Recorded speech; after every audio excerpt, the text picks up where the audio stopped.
Allah mu kana ga yau za mu samu mahadin nan ma da muka makara kuwa. Wallahi za mu samu mai ba. Sai dai kuma ka san yau litinin ne. Akwai ɗan makaranta akwai wai. Amma sai dai mu samu don yau din nan da muka makaran nan. A garin ga a bige ake gidan nan ko gumi babu. Allah ya ga rana kuma din.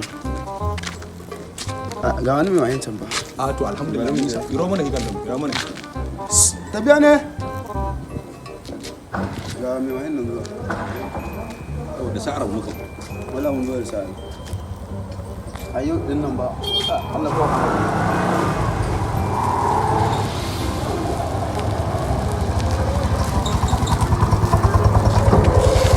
Sala a tsakiya.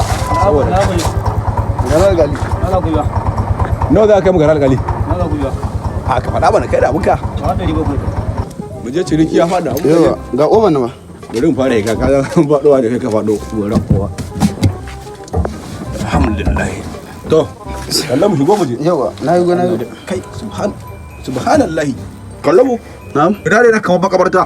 ba fa kawata ta mahin ne ba mahin ne ba Kaga wani mutum wani irin fajiri ne aka yi mata ranar gawa kai cikin jama'a kaga wani fajiri kallon mu wannan zamu tafi kai wannan lamari da me yake ma kai fita don kutumar ubanka kallon mu ina zuwa ina ban gane fita ba ina zan je ina zake min yaro to so kake ni ba zan ci kasuwa bane kallon kai wannan musulmi dan a taba ka gane kuranka ka banya ba gurka kai da yaron nan hannun kai dan kani la ilaha ina ne nan ko da ba mu kai shi kenan ya ina lillahi kallamu ina kallamu ina ne nan kallamu